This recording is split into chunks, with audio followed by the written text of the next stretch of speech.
call to order, 5:30. Jimmy said he'll be here in just a minute. He was stuck in some traffic behind a wreck. If we can, let's go ahead and start with the invocation.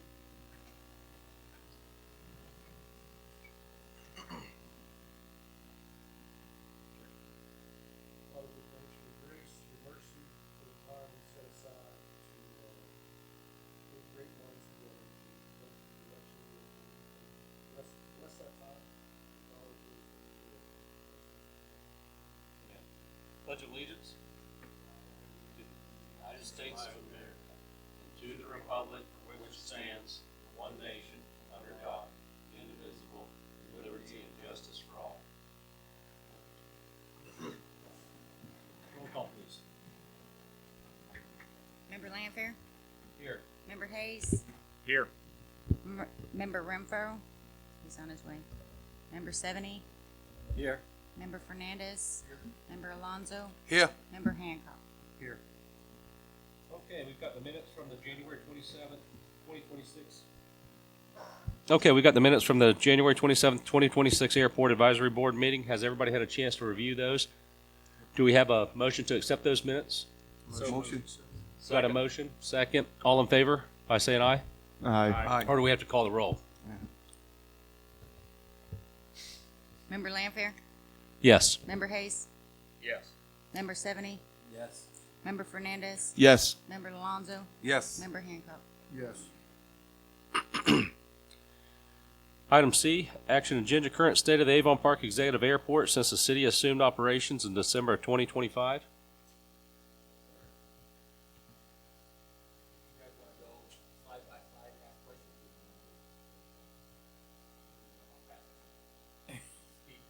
I'd say while we're on the topic, let's talk about it while we're there. Sometimes things get forgotten. We can't write things down while we're doing this, or we can't share it, right? Right on. Okay. Yeah, let's just do it while we're going through. All right, welcome to the Airport Advisory Board briefing, current state of Avon Park Executive Airport. Transition overview, December 2025 to present, FAM to the city of Avon Park. The briefing objective, to provide the advisory board with a clear status update, document conditions at time of city takeover, highlight progress and improvements to date, and discuss upcoming actions. Critical at takeover, critical systems were non-operational, deferred maintenance identified across airfield and facilities, limited continuity documentation, and the immediate need for assessment and prioritization for safety and security. First topic, security access gates, status at takeover, non-operational and unreliable, immediate assessment conducted upon transition, project scope created and sent to potential vendors for quotes, current status, grant awarded. I spoke with the individual this week. He is expected to be on site this Thursday to start the security gate projects. The contract was awarded to Precision Gate and Security out of Sarasota. It's going to include 4 vehicle gates, 1 pedestrian gate, and a pilot's lounge. The main reason we went with this company is they're going to be able to do all the hosting on site with the network. We won't have to have any cellular or subscription-based plans. And here's the picture. We got the pilot's lounge, the 2 vehicle driveway gates that are right connected to the terminal building, and we have the pedestrian gate that's adjacent to the fuel farm. And these are going to be your Bell Street gate, and then we also have the vehicle gate over there next to the 2 Fly Corporate. I want to add something in addition to, did you talk about the grant? So that was fully funded through a grant from FDOT, so it's not coming out of the airport funds. There was an original airport, when we were looking at the security plan, it was part of that, but due to the immediate need, we're able to pull it out. Jeremy and I, we spoke to Dawn over at FDOT, and she was able to get us that fully funded through a FDOT grant, so we didn't need to pay for that at all, right? Perfect. Yeah. Sorry, Jeremy. Oh, you're good. Does that include the pilot's lounge door? Yes, sir. It's going to have a new mag Gate and the door. both. How will that be accessed? We're going to have key combinations, and we're also going to have fobs that I'll send out an email to all the tenants once the project starts, giving them a heads up that the project is starting to expect within the next 2 to 3 weeks or a month, however long the project takes, to come pick up a new key fob, and I will email key codes to the individuals. Does that price include any other security, like cameras at the gates? No, sir. The city will be installing our own security cameras. Thank you. It says the start date here is late February, early March. When's the estimated time of completion? I'm going to get with the guy's supposed to be on site this Thursday to start the project. Once he gets there, I will ask him how long he thinks it'll take. How will after hours work? How will somebody flies in after hours, how will they access the plane again? If they leave the gates, I would hope an individual would call me and give me a heads up that they're flying in, which I knock on wood. A lot of people have been calling me to give me a heads up that they're coming after hours. Yeah. So in an event that happens, I will give them a combination. Okay. In the past, we had posted a walkthrough gate code that also worked for the Pilot's Lounge. So if anybody came in after hours, they were able to leave the field and come back without anybody being present in the terminal building. It used to be the Unicom number, Yeah. 1228. Yep.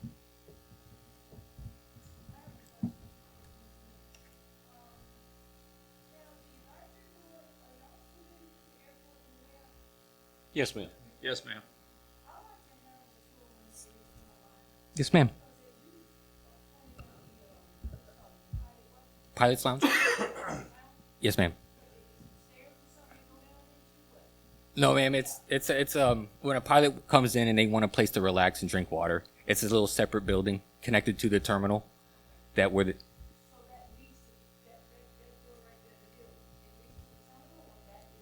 It's the same building. it's the same building. Sorry, it's the same building. What? It's just a room in It's the just a room. in the terminal in the FBO.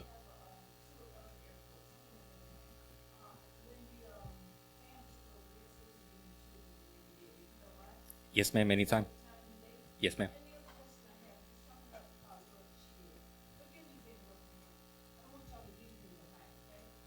Would you like to take pilot's lessons?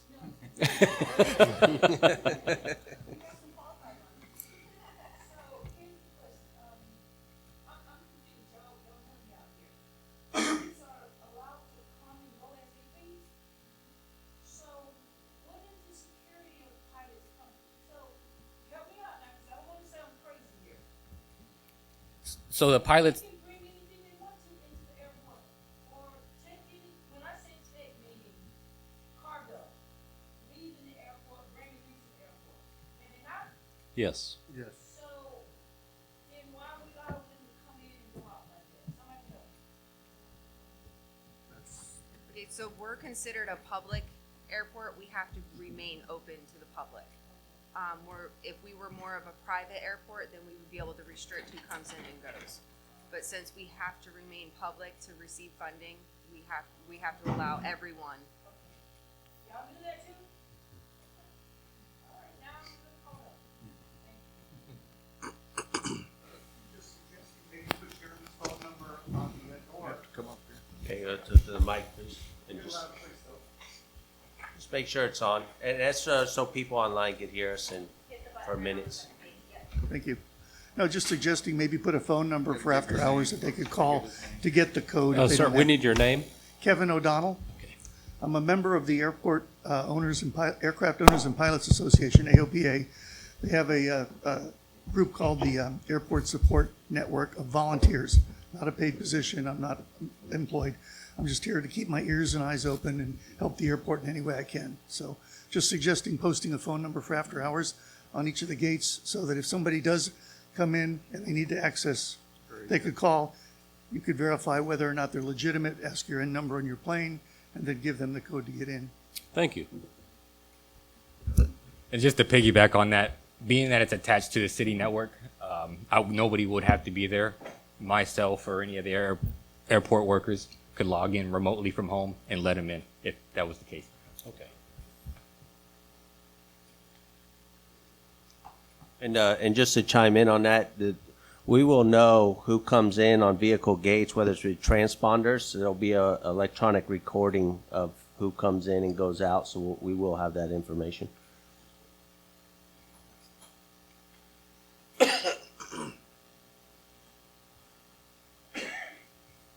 on, airfield lighting. Airfield lighting, signage, and nav aids. At takeover, multiple lighting, signage, and components were inoperative or degraded. Developing a comprehensive inventory of airfield lighting and signage assets. Inventory includes runway lights, taxiway lights, beacon tower, and PAPI systems. Lighting and signage inventory will be shared with prospective vendors. The information will be used to establish a detailed project scope of work. And I've already spoke with vendors already and got contact information. The ones I have spoken to, they all asked the same question: how many of runway lights, taxiway lights? So that's what drove this inventory list that I'm working on right now. And then here's some of the pictures I will be sharing with the potential vendors. There's a beacon tower, the runway end identifier lights, the PAPI systems, and one of the runway lights.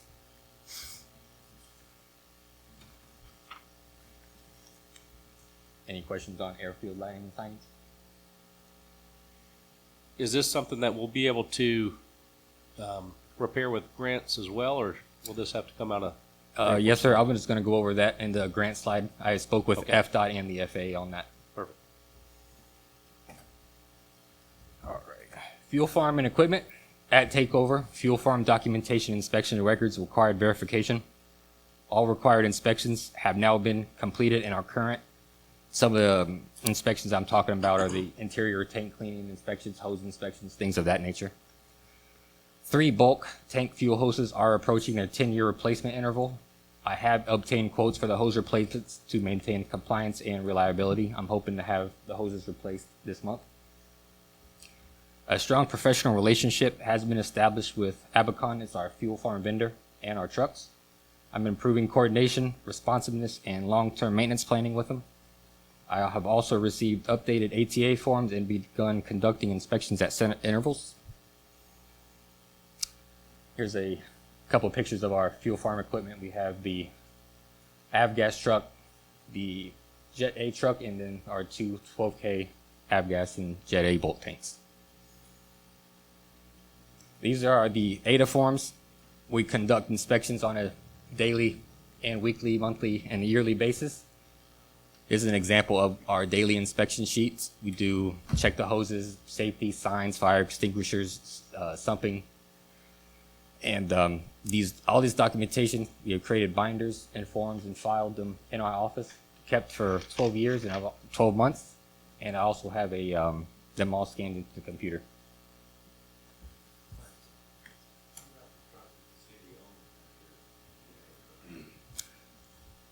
Yep, the mechanic came out there. There's quite a few electrical issues with that truck. He is working on getting some parts and quotes on that, and he will be working that.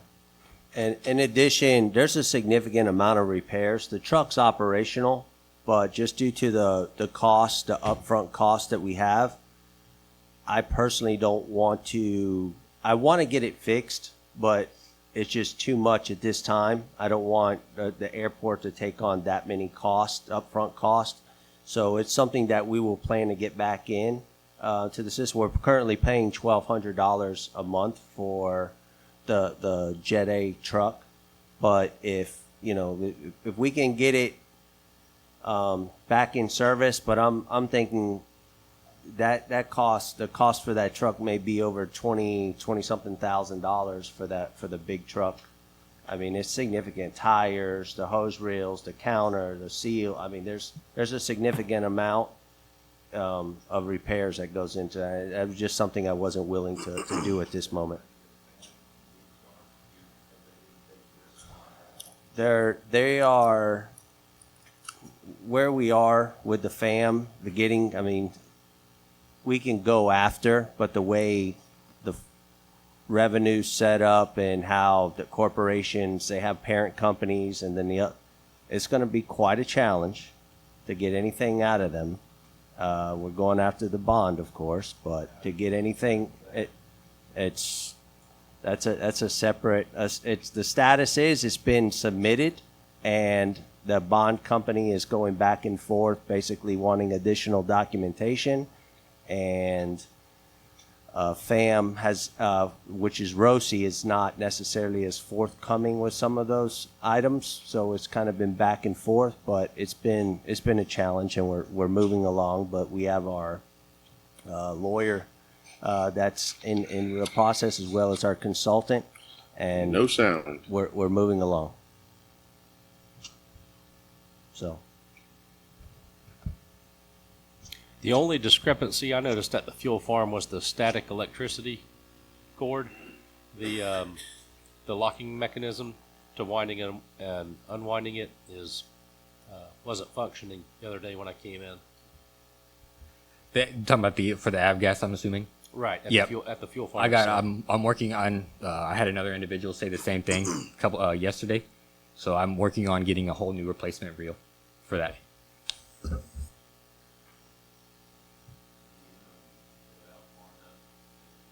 That's what I've been doing. That's what I've been doing.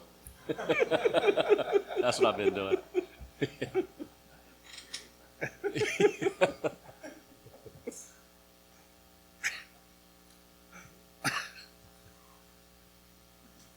Moving on. Automated weather observing system. At takeover, AWAS was not accessible via frequency, and pilots were required to call in. AWAS is now operational, allowing pilots to use AWAS Freaks for weather information. I called vendor. The vendor came out and performed maintenance, cleaning, and inspection during his service visit. Working relationship has been established with DBT Transportation Services. I know it says working to obtain a quote. On Monday, I did receive the quote from them. And I will be planning is underway to reinstate AWAS weather display inside the terminal. I will be going over on the next slide about the funding and grant that I'm trying to pursue for the AWAS system as well. This issue, are we going to see this being a recurring issue where AWAS doesn't function? Or is like the fix that was done or the maintenance that was completed, is this something we have to do on a regular basis and it wasn't being done, or do you guys foresee this being an issue again? It was not being done when DBT Transport Services came out to do the inspection and cleaning. He did tell me that we are allotted 4 inspections per fiscal year or per year, and not one of them was used until I called them. So do we roll those over? Yes. So we got like 12 now? We have 4 inspections, 4 free inspections per year. That's good. As for the other inspections, because I see a lot of inspections, a lot of maintenance that doesn't seem like it's been done. I know the deferred maintenance is going to be talked about as well. Mm-hmm. Do we have like a major book or basically a template of all the inspections that need to get done? You know, like in the maintenance side of things, you have a book to say, hey, your 7-day, your 14-day, your 28-day. Do you have a master sheet of all the maintenance that needs to get done on a per year, per month, per quarter basis to make sure that we're keeping on track on that? Because it seems like one of the bigger issues we're having, and what you guys are cleaning up now, just seems to be not following up on our maintenance plans and just making, I mean, things break, but doing the controlled maintenance things, is there something where you guys are checking saying, hey, every 3 months we got to do this, every month we got to do this? Is that been built by the airport already? Yes, sir. I'm actually currently working on that. Like I previously stated with the fuel farm, I got all the documentations and binders and inspections set up, and I'm doing that same process with our equipment, AWAS, and airfield lighting. Thank you. And here's this goes over a couple of the AWAS pictures that we have. It's AWAS system and our wind flag. All right, airport terminal. Terminal building condition reviewed at time of takeover. Main lobby lighting has been upgraded with new LED fixtures. Rear automatic door repaired and is now operational. Future terminal enhancements aimed at improving user experience for pilots, tenants, and visitors. Some of the things we've been talking about in the past is, you know, like Rick was saying, maybe putting a dummy plane up top, you know, redoing the carpet and just things to make the overall experience for people more enjoyable over there. Airport staffing. We have filled 2 airport maintenance positions. This has expanded the capacity for daily airfield and facility upkeep. The airport terminal is now open 7 days a week, 8 a.m. to 4 p.m. Improved responsiveness to maintenance and safety items, and this supports proactive rather than reactive maintenance practices. Maintenance equipment. Maintenance equipment has now been consolidated on site. 3 zero-turn mowers and 1 batwing mower available for airfield and grounds upkeep. Trimmers, edgers, and weed eaters on site for routine maintenance. Essential tools and equipment positioned at the airport. Increased ability to perform maintenance in-house and operate more self-sufficiently. There was a lot of the things that was discussed when I hired Norris was the problem with taking the equipment to Public Works and have them do the oil changes and minor maintenance over there. That did cost a lot of man hours when they could be at the airfield. Today, Home Depot did deliver a gentry crane, so they will be able to jack up the zero-turn mowers, change the blades, sharpen the blades, do their own maintenance. I got all the tools that they would need to do that. So we'll be able to save a lot of time so they don't have to go to Public Works. And just so everyone's familiar, Jeremy works Monday through Friday. This is normal work days. And then we have one person that comes in from Tuesday through Saturday and another person that works a schedule from Sunday through Thursday, right? And both of those individuals will be getting their fuel certification as well. So they won't have to operate on, they have their own certification. So anybody that comes in on Saturday and Sundays, they can get gas full service if they want it. I know this last week you fueled an airplane for me. Is that going to be something that anybody can do? Are you going to provide that service or? Yes, sir. Andrew, one of the maintenance workers, Andrew, he is currently in the process of taking his fuel certification, so he'll be able to go out there on his own, and I won't have to be with him. As long as he feels comfortable and he's trained up, I'll watch him a couple of times just to make sure he's comfortable with it, and then he'll be good to be on his own. Right now I am. He's operating under my certification.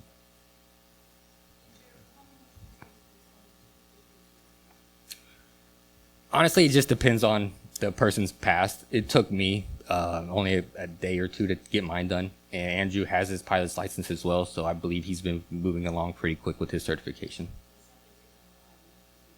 No, it's all done online. Certification gets emailed to him. That sure was nice to Please. have the airport up and running and have Jeremy there. That's been wonderful. Make sure your everyone's mics are on whenever you go to speak, please. Moving on, operational and compliance actions.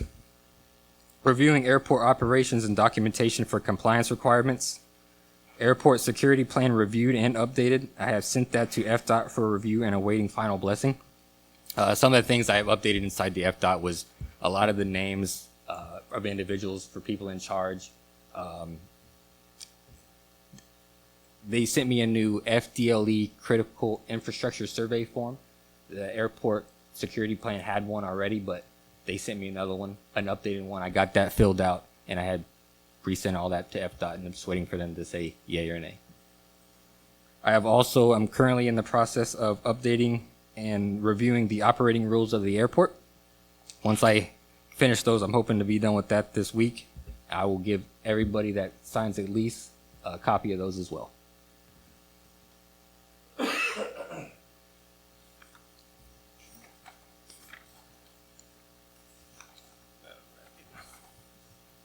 Progress since takeover. Established structured airport management practices. Improved oversight of daily operations. Advanced multiple projects from identification to planning to execution. And have positioned the airport for future grant-funded improvements. Funding and grants overview. Additional project stage for future grant cycles. Coordination ongoing with FDOT and FAA.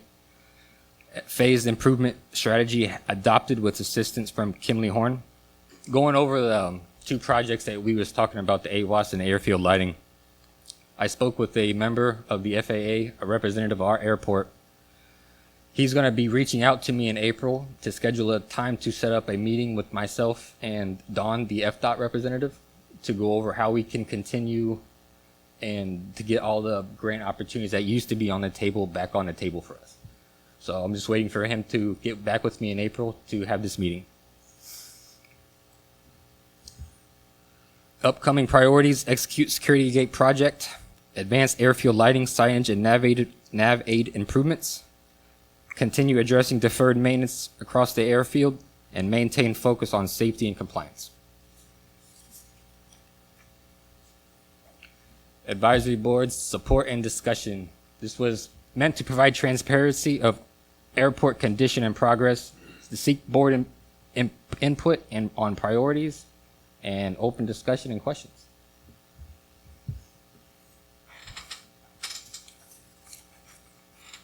So who's doing the grant application? Is that you?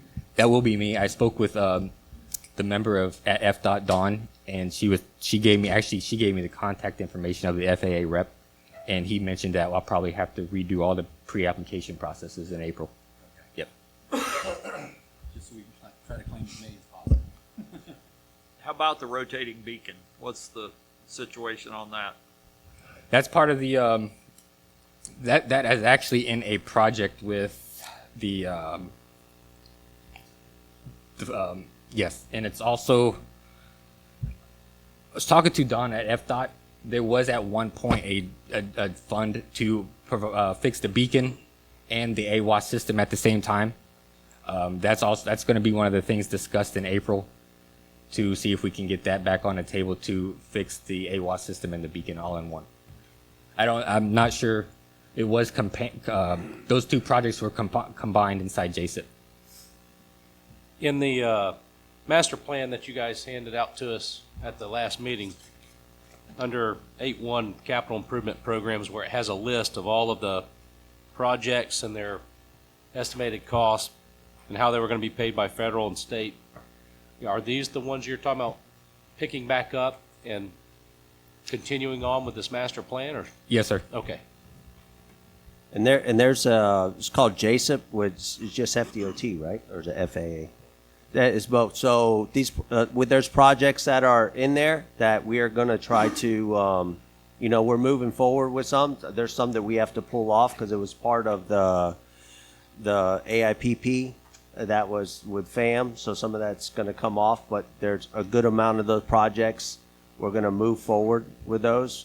One of the key projects is the security. Probably the next one we have one that's currently taking place, a utility infrastructure, and that's with the lane project and going around. So that's already been appropriated, and that's basically going to allow for utility infrastructure and allow on the western side of the airport, being able to open that up, getting roadway for potential development to the western side of the airport in the future, like looking at a long range plan. As well as putting in the turning lanes. As far as the security fencing, we did take a look at the security fencing, and Jeremy and myself and Kimley Horn walked out there, and we took a look and saw how the airport was laid out and how we want to put the fence, and we're kind of redirecting a couple of the fence lines to better suit like Two Fly and some of the airports to where they may not have to. Like how their entrance, where they come in, where the cars park. It's going to make it more friendly for getting larger trucks in and just the customer base that they're going to have. So when we end up doing the security improvement, in addition to that, over by Classic Caladiums, we do have to shift the fence. It's like a compliance issue. So on that fence, it's going to get really close to one of the buildings that they have out there, but it's a requirement. You wouldn't think it would be a requirement, but it is a requirement that it gets done, that this fence has to get pushed back. So we're going to try to just put that in without making any adjustment. It's just going to be a tight fit without having to do anything to where They have, it's like a storage unit, kind of.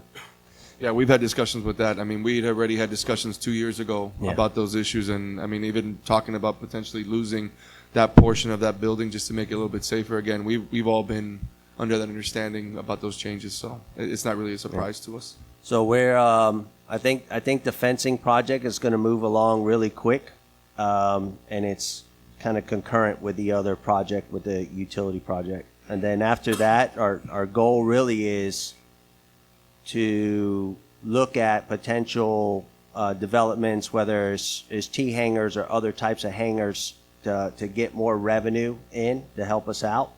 And that's the goal. You know, we want this to be sustainable, and you'll see that coming up here in the budget. Are there grants for that? It's grants for everything.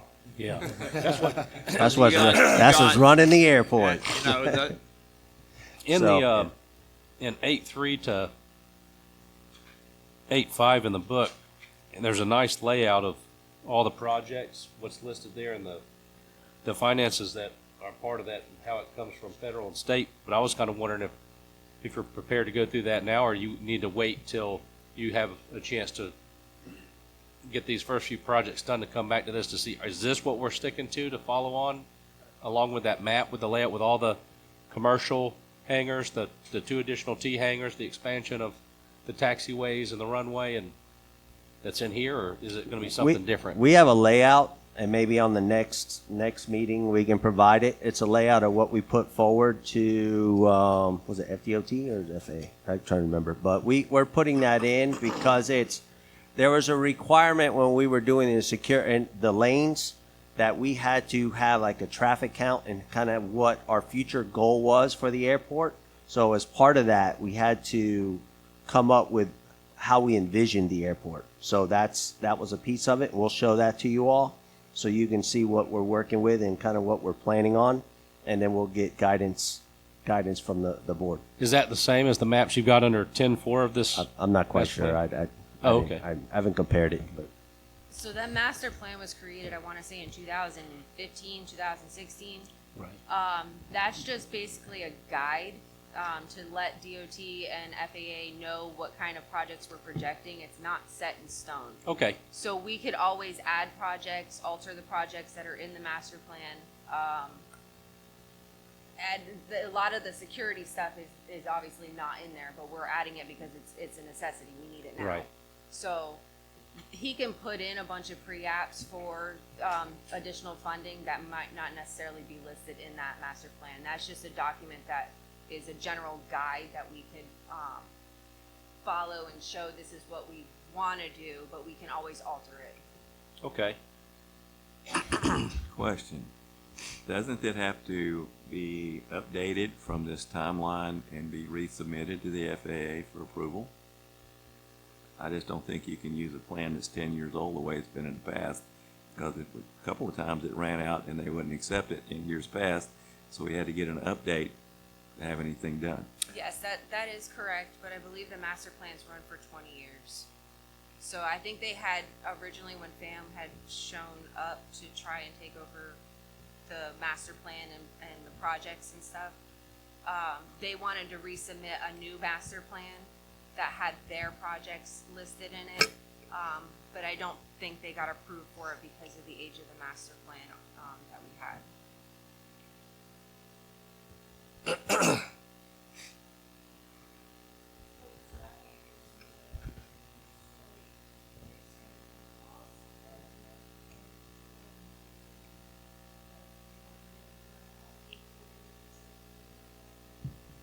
They wouldn't fund a new one. If they wanted to update it, they would have to fund the whole process with their engineer, 100%. They wouldn't get any funding from grants. I spoke with Brian over at Kimley Horn this week as well. Like Jason said, the future development and plans we have, I'll be able to show you that hopefully the next meeting. He told me he was going to be able to send me the final revisions for my review this week, hopefully by Friday, he was saying. Oh, great.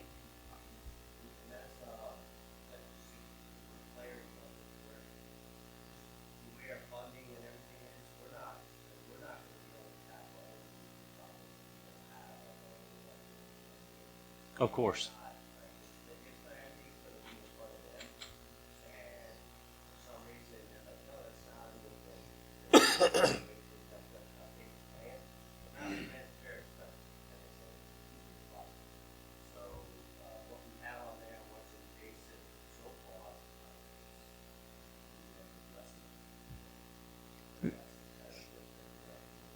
Who is the airport consultant that we have at the current time, or do we have one at the current time?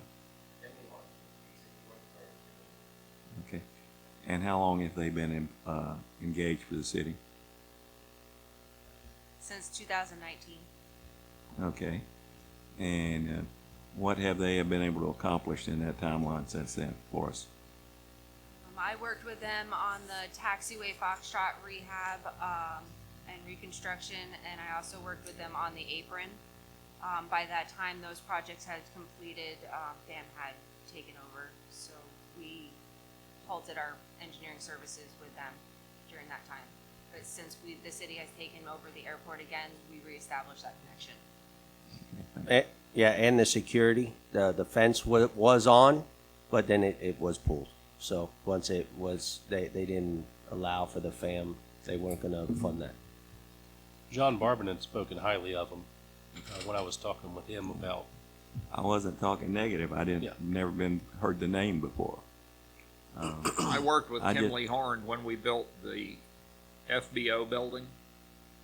When we built that building, we were working with Kimley Horn then, and that's 20 years ago. 2008, right? I Or- think that was Wilbur. I'm sorry? Wilbur? Was it Wilbur before it turned into Amherst? I don't know the answer to that. West Teal was part of it. Yes. Yeah, he was with the company prior to Amherst, before it converted into Amherst. So that wasn't related to Kimley Horn. It was a different company, engineer company.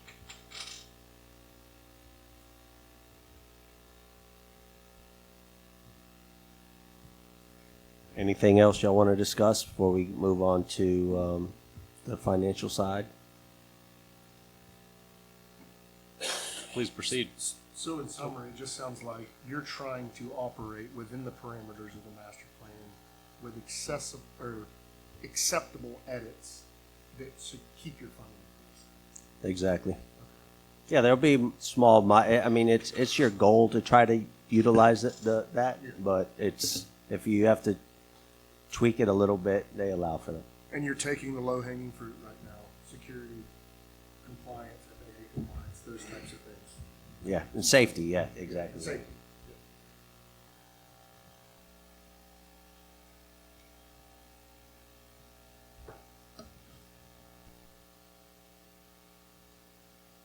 So I'll do. Danielle, are you going to do this portion, or who's doing this portion? Yes, I will do this first. And I'll just have a lead in real fast. So, as of yesterday, Danielle Phillips is a new finance director. So she's now serving in that position. Congratulations. She's excellent at what she does, and we have full confidence moving forward. Okay, as promised, we were going to ask for input from the board for our budget. The city adopted a budget originally for the purposes of covering our essential costs, like our insurance, and taxes and stuff like that. What we need to do now that we have taken over the operations is establish a new adopted revised budget. So I have a slideshow. I'm going to go over what our potential revenues are. So the first one is just an overview of what our airport looks like. Shows you our location. We are now the fixed-based operator that offers aircraft parking, 24/7 fueling, pilot's lounge, and other aviation services based and transient aircraft pilots and passengers. Other on-site businesses include an aircraft painting shop, aircraft maintenance shop, and a flight school. Multiple T hangars are available for annual and monthly leases. Developmental, oh my goodness. Developable land is also available for future aviation-related commercial activities, industrial expansion, and other potential uses. So this is an overview of our rental buildings that we have available. We have 5 T-hanger buildings available, and 3 corporate hangar available for rent.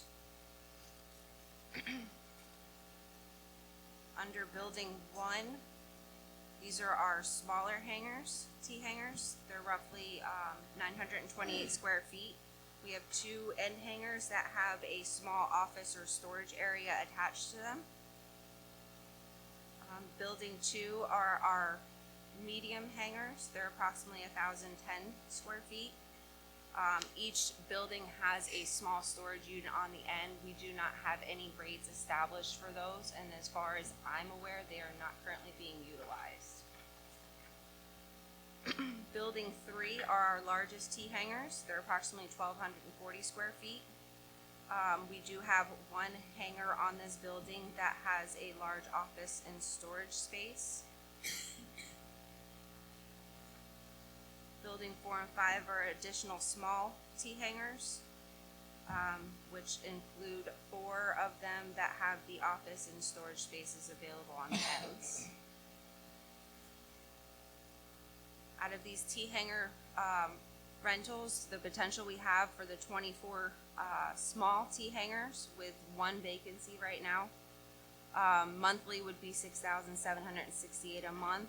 Annually, $81,216. That's if we are at full capacity. The 6 small T-hangars with the office storage spaces, right now we have all of those rented. Those have the potential of bringing in $1,992 a month or $23,904 a year. Our medium hangars, we have 14 with no vacancies. That brings in a potential revenue of $4,984 a month or $59,808 a year. We have 13 large T-hangars. As of today, we have 1 vacancy that is going to be filled the 1st of April. That has the potential of bringing in $5,664.75 a month or $67,977 a year. The 1 large T-hanger that has the additional office storage space, which is currently occupied, brings in $625 a month or $7,500 a year. So the total potential revenue we have just on T-hangers is the $240,405. Our corporate hangars, we currently have a mechanic hangar that is currently occupied by PJ Aircraft Services and K. Casely Aircraft Services. Their current rent is $2,000 a month, so $24,000 a year. We also have what is called the Ben Hill Griffin hangar, currently rented by Two Fly. Their rent is $6,000 a month or $72,000 a year. We also have the pool hangar, what is referred to as the pool hangar. It's currently operated by Heart of Florida Aviation. Their current rent is $817.76 a month or $9,813.12 a year. We also offer ramp leases, and currently we have 1 in place with Highlands Aviation at $1,000 a year. The current potential for all of our corporate is $106,813.12. Danielle, is this market rate? I really don't know, and you guys would probably know better than. But are these rates for rents and what we charge currently? Is this what the market would? Which I'm getting to that part too. Jump the gun. Thank you. The aviation fuel potential revenue, we have the 2 12,000 above ground self-serve tanks, 1 for avgas and 1 for jet.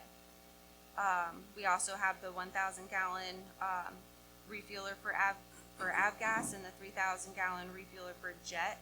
Our current prices are set as listed. They're set in comparison to our nearby general aviation airports. The city does own the 2nd jet refueler that's currently not operational due to repair and maintenance issues. We also offer tie-down fees. There's 2 options available, which is a nightly fee at $10 a night, or we offer a monthly fee starting at $80 a month. These have been successful in the past. I'm not sure why they stopped, but this is something that we look into reestablishing to draw in that additional revenue. Our terminal building office space rentals, we have code enforcement currently occupying 2 spaces. Their current monthly rent is $2,261 a month, or $27,132 a year. We also have a flight school, Flight Academy, that is renting at has the potential of renting $1,235 a month, or $14,820 a year. We have one available office that is not currently rented that has the potential of $2,527 a month, or $30,324 a year. The total terminal office building office space rental has the potential of $72,276 a year. The current adopted fees were adopted in 2022 by the City Council. We are required to have City Council approval for our fees. This is something that we can review based on fair market value and increase our rates. But that's something that'll be a discussion between the city manager and the airport manager on increasing of rent. But as of right now, as it stands, we follow this fee structure. So as a recap, the T hangars $240,405 annually, corporate hangars $106,813 annually. The terminal office building, you have a potential of $72,276. Tie down fees, I projected about 100, which was something standard in the past. Just looking at past revenue that we had received, I project about $1,000 a year just on tie downs. With the current pricing, I did a markup of just 75 cents on the avgas. That'll give us, if we sold 40,000 gallons a year, that would give us $30,000 in revenue. The jet, we sold 50,000 gallons with a $2 markup. We could potentially have $100,000 in revenue. So with that potential revenue, you only receive $550,494 annual revenue. So as we get into our proposed budget,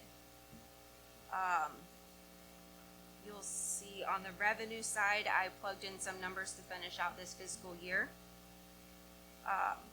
The overall revenue, including a transfer from general fund to balance out the budget, you're looking at $1,001,160 just in airport funds with that transfer. The additional $6,000 is grant money, or $6 million is grant money that we are anticipating to receive from DOT on the security projects that we're currently working on.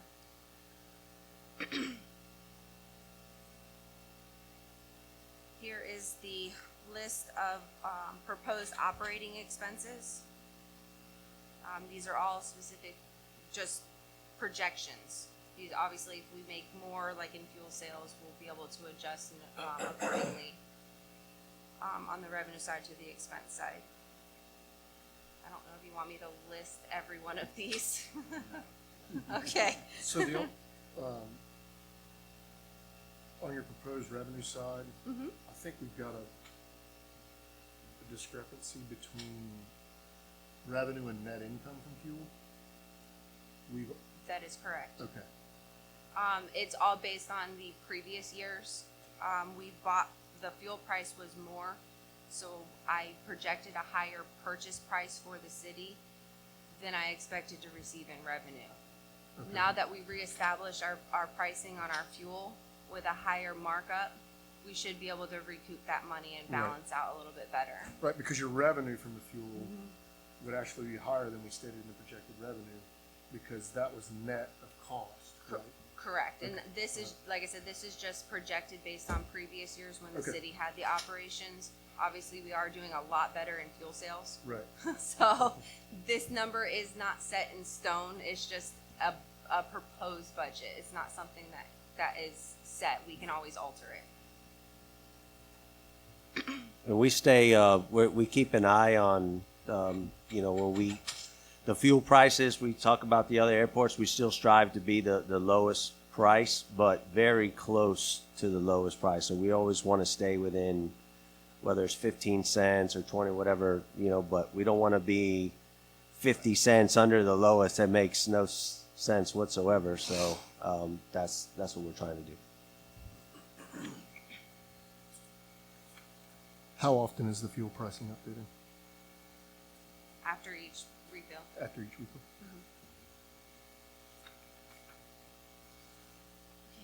I also provided in your packets a activity listing that shows you our current activity for the last 3 months since the city took over. As of right now, year to date, we're showing that we have received $189,000 in revenue. But we have spent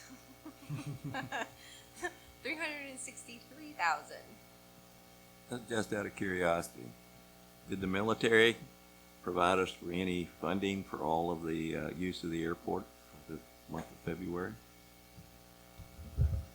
No, sir. They filled up their planes a couple times. That was it. But for the most part, they filled up elsewhere. It's unfortunate, but it seems like they kind of shoot away many of the airplanes that could have been coming in, but it was touch and go, and it wasn't very beneficial for us. But it's the military. I mean, it's we're blessed by the government on one side, and the other side hit us a little bit, but freedom costs. So. Well, I believe Sebring has a contract for military fuel. And one time we did have it here years back.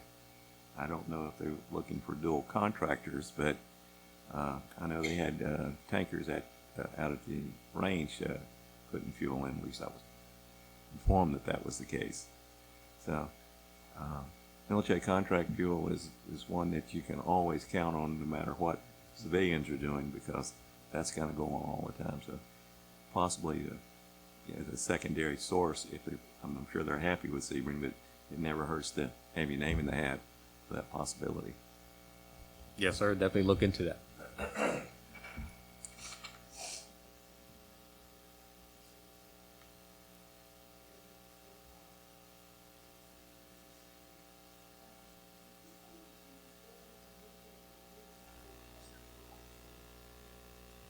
When I was doing the projections, I looked at the years prior to before FAM had taken over.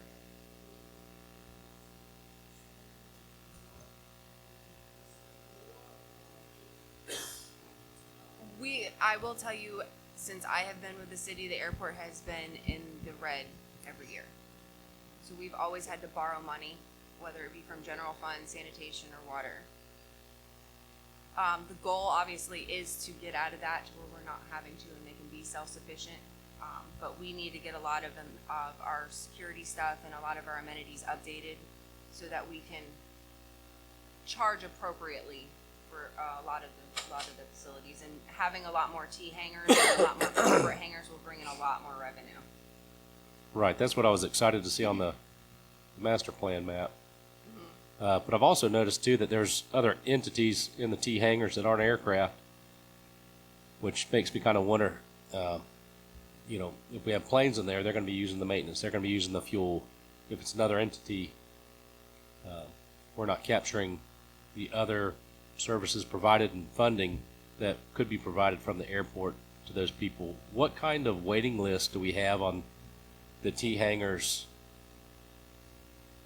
in such a short time? I saw just the one, but is there other people waiting for T hangars? Or? Currently, right now, like I said, we hoping to have one rented out the 1st of April. If that does happen, that'll bring down our waiting list to 9. Right now, we have 10. We have 10 that want to put airplanes in there? Yes, sir. Okay. So that is a requirement by our policy. Our T hangars are to be rented for airworthy aircraft only. Because I know at the end of So mine, I- there's a mechanic in there, and on the other side, there's a race team with race cars and stuff. Yeah. So the corporate hangars are allowed to have other type of businesses that are aviation related, but the actual storage in the T hangars has to be airworthy aircraft, and that was an issue that I know I had worked on in prior years. And I have been made aware that that is also an issue going currently. That's something that the airport manager should be able to address going forward, so we don't have those issues and we follow compliance in our rules. Gotcha. Thank you. Yep. And thank you, Charles, for helping me out with the lease agreement today. Once I get those all sent out, I will be addressing those issues. Okay. Obviously, it's easy to state we've spent $363,000 on roughly a couple $100,000 worth of revenue.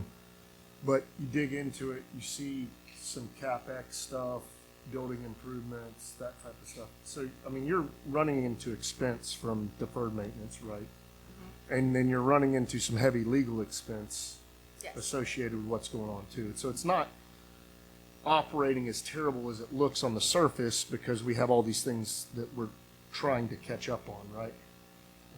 Yes, I have full confidence that it's going to turn around. Just looking at everything, I think we're gonna be in good shape. But without saying wait too much, we want to recoup what we can, but we do not want to go chasing dreams not even dreams, chasing something that's not there, and we're wasting money. We don't want to do that. But the goal is we move forward. We'll recoup what we can if it's the cost, if the benefits there, and if we can build and just add revenue and adjust prices as need be, and get if people end up having to go out of the hangars and bring in people that are going to actually spend and operate, airworthy or aircraft where they're going to buy fuel. I really don't need lawnmower businesses out there or anything like that. It's an airport and it needs to operate as such. Have you guys made contact with any other airports that kind of in the same situation as us right now to see, hey, who not having to recreate the wheel, saying maybe it doesn't have to be with FAM or maybe just someone our size saying, hey, we're in financial straits right now, we're having issues, but we want to maximize what we have right now. We have a plan that's in place. It seems like we have the right heads in place to move forward. But just to maximize what we're doing right now, have we had those conversations, identified other airports that are similar in size, similar in ratings, and just said, hey, what did you guys do? What are things that you guys or what we can implement to really help us grow, at least get in the black first while we grow the rest of our businesses? Actually, I have.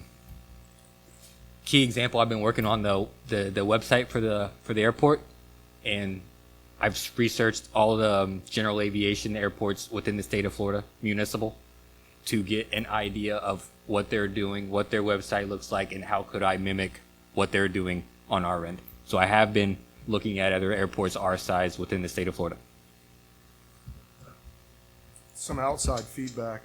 I hadn't flown in a while, so the pilot hadn't flown in a while. He noted appearance, things functioning. Just he's like, I don't know what they're doing, but it's completely different than the last time we landed here. I was like, oh yeah, they've got it, yeah, in a good way. Like this, I'm glad it's back to where we can be here and do what we need to do here. So kudos to you for what you've done, even in a short amount of time. It was noticed by outsiders for sure. You didn't just take over, you were revived. Yes, quickly. And have you guys, is there a way of, you guys are pilots that are local, but is there a way that we're reaching out to those guys that are visiting here to give us share their ideas? There's guys that are in the air, they're visiting different places and saying, hey, thank you for the great, the great comments now and the compliments and where we're going. But what are things that you saw in other places that are similar to us? Like, what are things that you guys saw that maybe we can implement here that can really help us on the revenue side of things and make this a much better experience as they come into Avon Park and as we grow? Is there a way of accessing that or getting to the flyers and the guys who are visiting us to get their comments? A lot of the people, I'm a people person, I'm a friendly person, so a lot of the pilots that do come in out there, I will talk to them and I will get their input. And just a couple of the people that have come in, they have stated, yeah, we've gotten some bad reviews in the past, and they have gone out and they said, I'm going to write you guys a review and say, hey, this airport has turned around, it's good to go. you should come here and get your gas. I have been, like you said, reaching out to other people and getting their input and feedback as well. I would recommend that we ask folks, if you had a good experience, to go on ForeFlight. I'll bet you 99% of the people that land there use it. And every airport shows up in ForeFlight when you're planning a trip. The first place you go is over there, and you get the airport, and you go to the comments section, and that's what you look at first. And what there's going to tell you is fuel prices, how you were treated, whether I want to go back. That's the first thing I look at, no matter where I'm going. And that's exactly what the individuals told me. I determine what airport I'm going to land at pretty much based on comments. Only once or twice when you don't have much option that you just suck it up and land. But that has more to do because you're not paying for it. People are only going to put down good experiences if they had one. They're not going to soak it for you. So it's pretty relevant. I worked with Jeremy on that a couple weeks ago, and he got right on it and got us hooked up with it and started reporting fuel prices, and now we'll be reporting the AWOS on it as well. So yeah, there's 100 low lead. We need to be up on that, showing your prices, because that will attract a lot of people. But when you go on there and you look, it hadn't been updated in 3 years, and that's the kind of things that all of this. The future is through the internet, which you know more about than I do. I actually hate it, but I used to love it that I could leave that office and nobody could call me. But those days are past. Yes, sir. Like Mr. Lanford was saying, I have access to ForeFlight. I spoke to one of the tech support people over at ForeFlight. I do have admin rights now, so I will be doing the updates on there as well. Do we know on the waiting list what size hangars that they're interested in? If they're small or medium? A lot of people just want the small hangars. They got little Cessnas. But to be honest with you, a lot of times they don't tell me what size plane they want. They really just say, hey, I just want a hangar. Yeah. So I'm assuming they typically want a small one. Well, I don't think you would be out of line to put up a sign out there. If you had a good experience, tell it. Record it on ForeFlight. People would do that. They don't think about it. But if you put something up there, It's easier to remind someone of something that's wrong than something that's right. Okay, just like getting a Google review. So, Is there any opportunities with the Highlands County schools? I know that they have the aviation school out in Sebring, but is there any way of expansion? Has there been any discussions with the county about expanding their schooling? My son was a part of it, so obviously I know from that side. But is there any opportunity with the actual county in expanding that education to potentially at Avon Park? I could definitely look into that question and find out for you. Or we can reach out to the schools in the county and let you know. Okay, so as far as the budget goes, is there anything that you would like to see revised, or would you like it to make a motion to recommend this to the city council for adoption? I know you used to make a little revenue off of this is years ago. You could go in and fill out a sheet when you fly in, fill out a sheet how much fuel you want in each tank, and whatever you want done to the airplane, or and then when you come back, the plane's fueled and ready to go. They run your credit card and you're gone. So now that you're open all the time and you have somebody, it might be a revenue source to fuel airplanes. And I think So we got charged. We do have that markup on the full service trucks. Yes. Yeah, so we have that additional revenue already calculated in there. Oh, okay, good. So what I know you're we used to have asking us to approve is it page 31? Page 31, it has like what was adopted and what you're proposing now, right? Yes, you would be recommending the finance proposal column.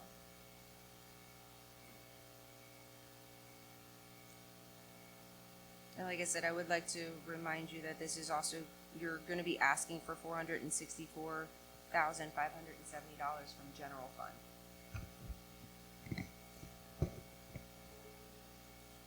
$464,570. I mean, my only. What qualm page with is it, that if on? It's 31, I'm on 31 and I don't is see we're it. asking them to take a loss of fuel the way we're presenting it to them. Yes.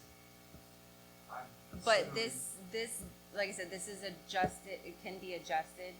We're gonna ask for it as a adopted budget, but if we make more revenue on the fuel, it'll be less money we would actually take from general fund. Yeah, I understand, but I'm just sitting in the council room in my mind, you're asking us to lose money on fuel.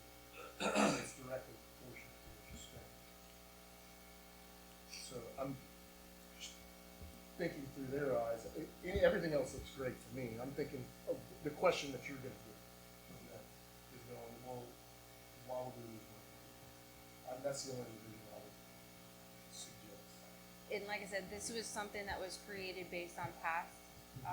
We can't say for sure how much fuel revenue we're gonna make. And in the past, yes, over the years, we slowly increased our sales, but we could take a hit and our tanks go down and we could not make any sales. So this was just based on what we've had in the past. I understand. And with the fuel pricing that was created, the actual expense side for purchasing, it was due to higher fuel prices. So, like I said, this is not set in stone. It's just something that can be adopted and adjusted as needed. On the FDOT grant, is that a combination of the federal and state FDOT? So currently, I think we only have DOT. We don't have any federal. Okay.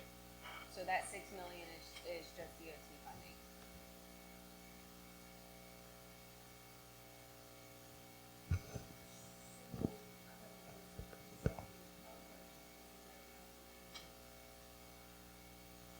With this current proposed budget, the 464,000. Yes, sir. Just please state your name again. Kevin O'Donnell. Just some thoughts on revenue. I know a lot of airports sell hats and shirts. I know it's not a big income producer, but small prices might help. But I know when I read that Highlands County is one of the least likely places in Florida to get a hurricane force winds, or inland. I didn't know if there'd be any opportunity to approach FEMA about building a warehouse there to store, water and tent covers or any of the supplies that they would need, so there'd be quicker response in case there was a storm. Because the areas that are going to be most impacted are the East Coast and the West Coast. If we had that warehouse there, maybe we can get some FEMA funds to do that. Just a thought. It's a great idea. I like to vote that being a good idea.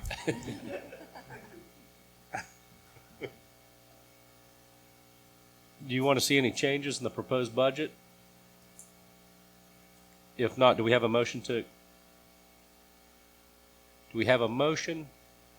from the advisory board? I'd To set- like to ask one more question. Sure. Now, you said your fuel cells and direct your transfers from the general fund. In the interest of the council's knowledge, is that at year end, is that are those transfers monthly on an operating budget? How do those transfers take place? So Because it's one thing to ask for $464,000, but you're really not asking for $464,000. You're asking for the delta in your operating expense based on how much fuel you sell. Right. Yeah, based on the revenue. So this is typically done at the end of the fiscal year. Okay. So we're earmarking this money out of general fund. If we end up not needing it because we do better in our revenues, then we would not take it. It would just be adjusted to what we actually needed at the end of the year, and that would be readopted by council to close out that fiscal year. I think it'd be important to obviously state that this could really swing the right direction. Yes. Because the fuel is grossly overstated cost versus what our income can be in this adopted. Right. And just to give you, but the first month when we looked at it, just in sold, I'm not looking at how much, what was net or anything, how much we sold was like $30,000 worth of fuel, and we didn't have the rate set where we would like the rates to be set. And then once we kind of adjusted the rates, but that's when we started getting the military kind of flying around. But then shortly thereafter, when they left, and I think some of what was it Jet what's the name of the Blue Air? So then it picked right back up. I just have the feeling we're going to be somewhere around, I would say 35. Maybe that's a good number. As people start getting back to the airport and landing, or we get the good reviews, I feel like we may be around the $35,000 a month. So we might be at, say, somewhere around 400, little under $400,000 in revenue. So that number would look a lot better here. Yeah, I know. Yeah, so it would look a lot better than 92 and 77. Well, one more question. Are you, after having not going to the gas station on Sunday when I should have at 265 and going today and it was 319, are you tracking Avgas to see what the current spot price is? Because I'm sure all the filling stations have got gas, but they saw what's coming and have already raised the price. So is the current price what you're going to see in most places today? I asked that question earlier. She answered that they revise the pricing when they refuel the tanks. Okay. And rather than market daily, if that makes sense. Well, I just wanted to be sure if Yeah, you were but going to so- raise the price, I but could in- go get gas tonight before you did tomorrow. In that scenario, though, you write it up when the price goes up, but then you give it away when the price drops, and you're having to sell out your old fuel till you replenish. So, Definitely can get caught with high price fuel in the tank. Well, Avon Park is an excellent fuel price. I was in Fort Lauderdale yesterday, and self-service was $7. we have a motion to accept the budget to present to the council for approval. Have a second? Please call the roll.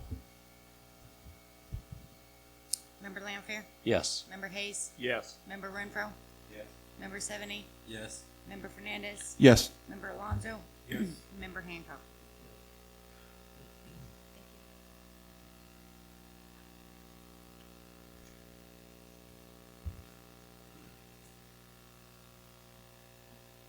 And with that, do we have any further public comment, board member comment, or staff comments? Hearing none, we adjourn. Oh, excuse me. Too late. Right at the gavel. Go ahead. Great.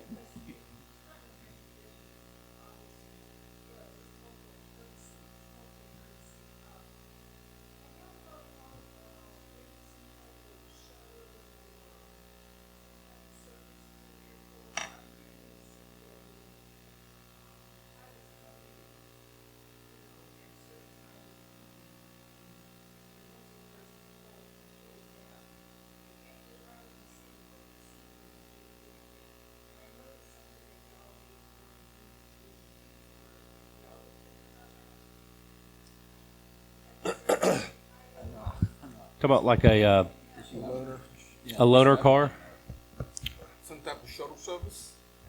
Currently, we don't have a shuttle service. I have some contact information for shuttle services within the area, but for the most part, we have been using Uber.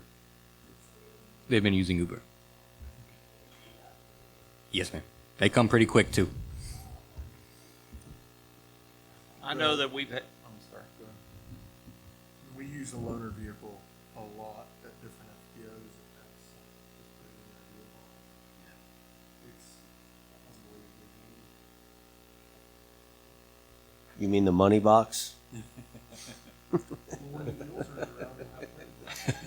Let's see where we're at. Okay. Before we hit the gavel, just I should have said this earlier, but you guys have put a lot of work in the last month and a half to put this together, and I think I speak for everybody up here. Just say thank you for the clarity, all the answered questions, Ms. Fisher, and congratulations again. Thank you to our new city manager, and thank you, brother. You've been phenomenal taking over this role. So, you know, there's a lot of clarity you guys have provided tonight, and I know that it's going to be a process as we go through this. So just thank you guys immensely for that. And sir, thank you for being out here tonight to share your ideas. And that's it. Thank you. Adjourn.